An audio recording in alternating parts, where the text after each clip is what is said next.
Okay, welcome back. It's been a crazy winter, cold as you know what. Goodness, I think we had 10 below zero for a couple days. I don't know. I was not here. Let me see. We went on a couple trips. I think we went to Arizona for New Year's, and then there was a family member celebrating his 60. Two family members celebrating 60th birthdays. So there was a Cancun weekend. Um, Not really anything I'm interested in. We did the all inclusive thing, Margaritaville. Not impressed, really. I don't know. Anyway, we went golfing. Not a golfer. Went golfing at the Cancun Country Club. Expensive. I did well, whatever, you know. But anyway, good times, warm weather, all that jazz. Um, let's see, got back home, work, and then where did I go? Oh, yes, Campsite Bravo. Went to Campsite Bravo. Spent a week with cousin Eric. We have concluded that there is such a thing as separation anxiety. Um, Both Eric and I, our first wives had that. We were in the military, we both in the military, and we deploy and we got to go do shit and whatever. And the wives back then went batshit crazy and worse than the current. Both of them, weird enough, I know. Both of them have some weird stuff going on upstairs. My ex-wife has um, borderline personality disorder. So she's like, I was married to Amber Heard for 13 years.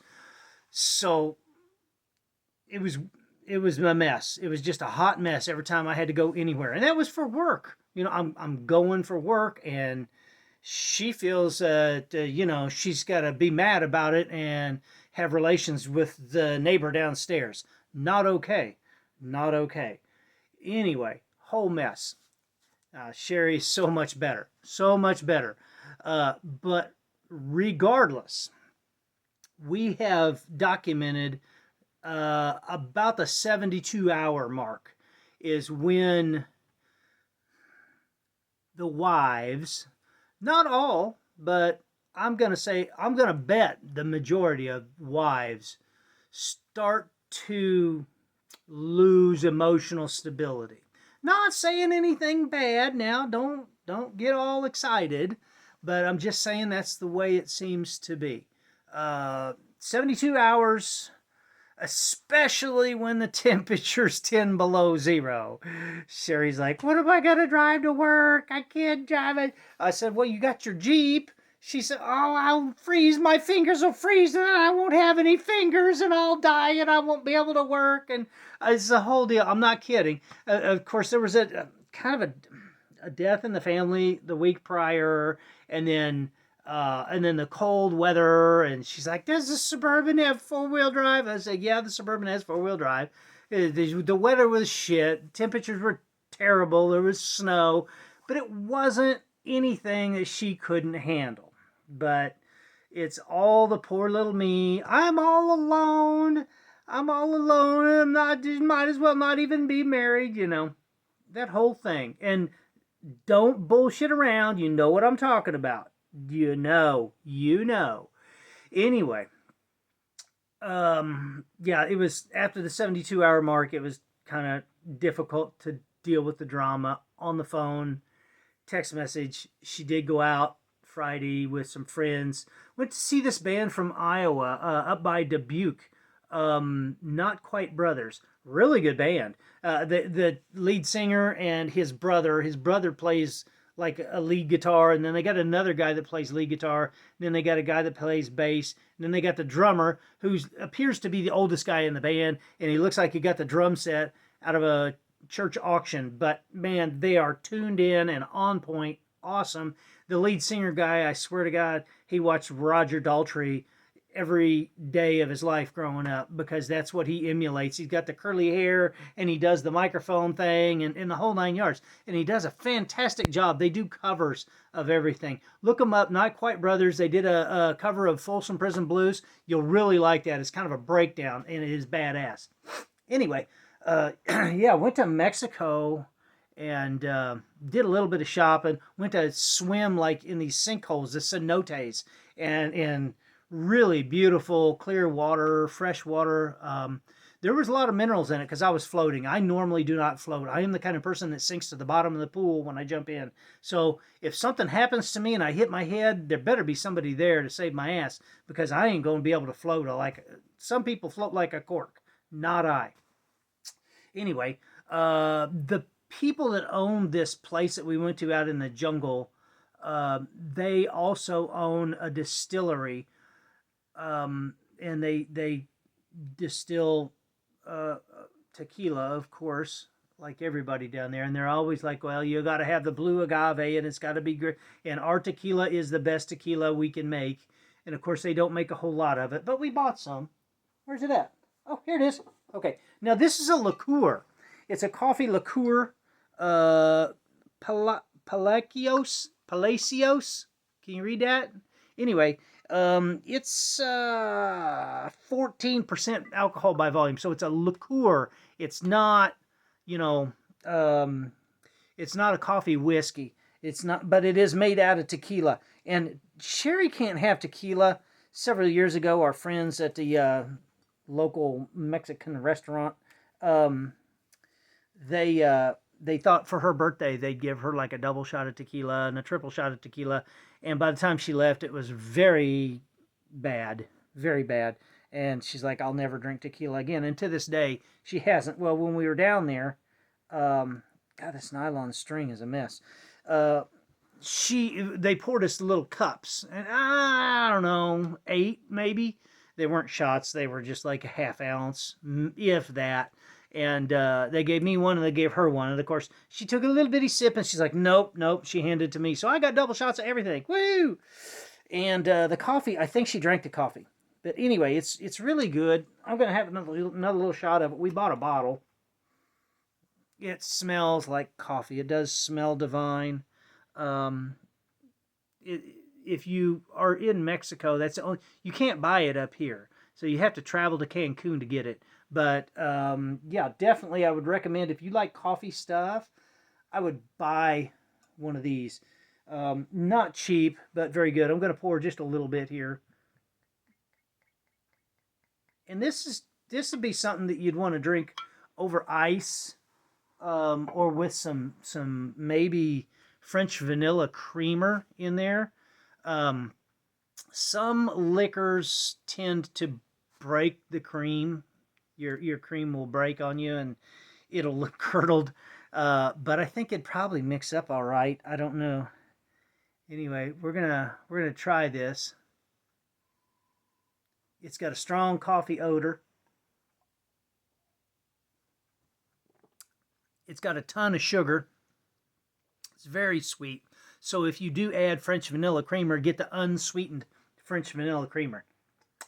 But it is so good. It tastes like that coffee candy. You know the hard candy you get that's coffee?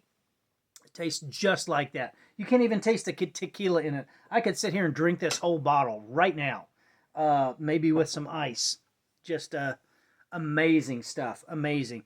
This thing, I got that down in Arizona at the Mesa Market. If you're ever in Phoenix, I'm going to tell you 2 places to go. You got to go to the Oregon Stop Pizza Shop in Mesa. You have to do that. I think they start their show around 3 or 4 o'clock.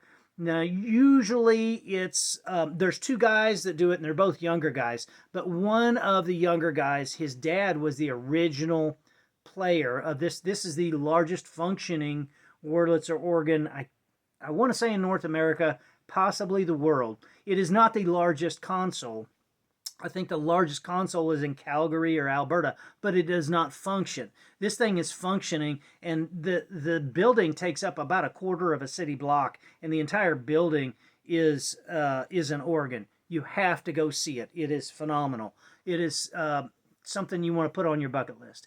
And then when you get done there, Um, Thursday might be a good day to go, but you go down south of Mesa towards Gilbert, and there's a place off of 60 Highway. It's Mesa Market, and it is enormous, and they got vendors in there galore, everywhere.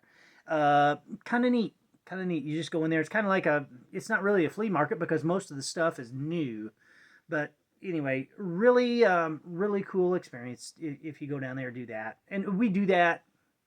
We hit the Mesa Market almost every time we're down there, but absolutely without question, every time we're there, we have to go to the Oregon Stop Pizza Shop. I've heard the pizza's improved.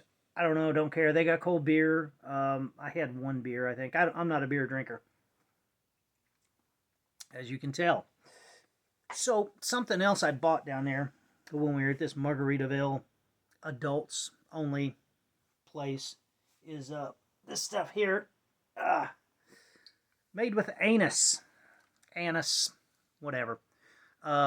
If you like, what's that stuff that they sell, the German stuff, Jaeger. If you like Jaeger, then this is your thing. I think it's a tequila liqueur, 30% alcohol by volume. I don't know what Jägermeister is. This is 60 proof. I don't know what Jaeger is. Help me out. It might be less. It might have more sugar in it. I don't know. But I bought it more for the bottle. Quetzalcoatl. Is that right? Teotihuacan. It's got the snake on it. That's correct me if I'm wrong, but that's Quetzalcoatl, the snake god or whatever. And the pyramid is Teotihuacan in Mexico City. But very cool bottle. I really like this. Let's try it. Okay, it's got a minty taste, a minty odor to it. It smells like mint. It absolutely smells like mint. I'm gonna drink it out of a different because I don't want to mix it. I might mix 2 shots. I might have a shot of half and half and see. It probably gonna taste like shit, but I'll try it. What the hell is this one? I don't know. I can't read it. PTO Velibia. Yalibia. I don't know. Hell if I know. I bought that at Mesa Market too. I'm fairly certain I did, unless I was somewhere in Cabo or something and picked it up. But I liked it because of the leather wrap. It's just a plain Jane, nothing special to it. And then they wrapped it with the leather. And the leather work, I like leather work. It's nice. But we're going to try a little bit of this. Just a little, not a whole lot. Because, man, I'm not a fan of Jaeger. But, again, smells minty. Almost a minty and a mint and a lime. Or more lime. Maybe. Syrup. And I suppose lime syrup, and just the tiniest hint of black licorice. The tiniest hint. Let's try to mix them. See if they're any good mixing. But again, syrup.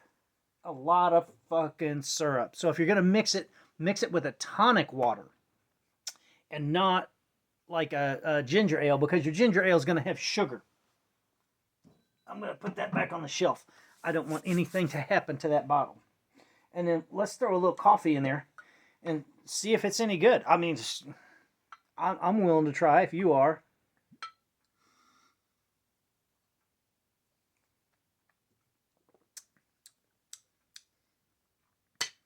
No. Doesn't taste right at all. But unique. So if you remember me talking about the giant ice balls, that's the ice ball right there. You got to have the big glass to do it in, and pray that the glass doesn't freaking break. And I'm going to try some of this. I need to really rinse my palate a little bit because that was a little much. Hope everybody's had a good winter and stayed warm because we've been colder than shit here. Of course, I was gone half the time, but then, I don't know, it was like my fucking birthday, and I was out there chiseling through ice, changing a switch machine that really didn't need to be changed, and mud, and it was brutal. It was brutal. And it may be just because I'm old, because I used to do that shit and just loved it. Absolutely loved it. I wasn't loving it too much, especially when the hardware wouldn't come off, and we didn't have an oxyacetylene torch. And you cherry the hardware up, and it'll spin right off. But we didn't have an oxyacetylene torch. Nobody did, and I was out there cussing and bitching, and the director's there, and the foreman was really mad, and we were just, it was rough. But we got it done. We got the job done. And then everybody went on shift work, except for the technicians. There's two of us. Oh well, my other technician, he was on convalescent leave. He had a hip replacement, and they wouldn't let him come back to work. He came back on, I don't know what day it was, the 30th or something of December, so he could get credit for that month. And they told him, "You're not qualified to come back to work. You need to go back home until you're cleared." I'm like, are you kidding me? I'm doing all his work. I'm doing all my work. It was an absolute mess. And the day he came back, I just about jumped up and gave him a hug. So what do we got here? This is Traveler Whiskey. I think the kids gave this to me. Let's read a little bit about it. Blend number 40. It's a blended whiskey. Most all whiskeys are blended now, the bourbons especially, so that they can get consistency in the flavor. And a lot of the small batch guys, like the guy down at Branson, the distillery down there, he does not like blended whiskey. He's like, no, if you're going to make a whiskey, make it right and do your small batch and sell it. And I'm like, well, I like consistency, and I like to buy, volumes. Anyway, I don't know where the hell it's from. Frankfort, Kentucky.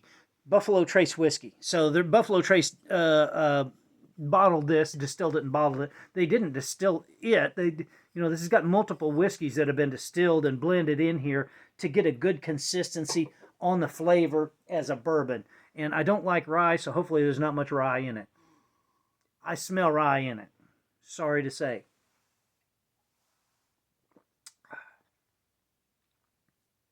I taste the rye too. It's nasty. Rye is nasty ass whiskey. I'm sorry. All these fucking jokers, if you're one of those jokers, fuck off. If you like rye, I don't understand why you like it and what you're aiming for. But we're gonna have a little drink, because when I got back, it was phase 2 of separation anxiety. There was 3 hours of silence, and then a 20-minute fit, as Eric calls it. She had her little fit, because Eric's girlfriend had her little fit too. And then get up the next morning and take her to breakfast. And then everything was okay. So phase 1, 72 hours in, world falls apart. Now, mind you, I was gone for 8 days. And the first day was driving, and the second and the last day was driving. So 2 days of driving. So I'm actually technically there for 6 days, but I'm gone away from the house 8 days. So 3 days in, emotional breakdown, and it stays consistent, and only to be accelerated by the terrible weather and everything else going on. The whole world falls apart, and then I can just sit on the phone and go, yep, okay, yep. So all that shit gets done, and I get back, and I said something about we're going to pick up traps on Saturday. I'll be back by noon on Sunday. And I was like, no, fuck that. I've been dealing with this emotional breakdown bullshit for 6 days or 5 days or whatever the fuck it is. So I waited until noon to leave, and it's 7 hours, and I had to stop and dump oil in the truck because it had a leak. Got that fixed, thank God. But anyway, I get back, and she was pissed because I wasn't back at 3 o'clock. I'm like, okay, 7 o'clock. I'm 4 hours late, And if I'd have been here, if I would have been home, I would have been at work anyway for your emotional breakdowns. So anyway, but it's all done. Everybody's happy and life is better. So cheers to no more emotional distress, emotional instability, and no more separation anxiety. So I hope you guys have a wonderful, wonderful February. Seems like it's almost over. And just take care of yourselves. And we look forward to talking to you soon, because our favorite holiday is coming up. Much love to you all. Have a great evening.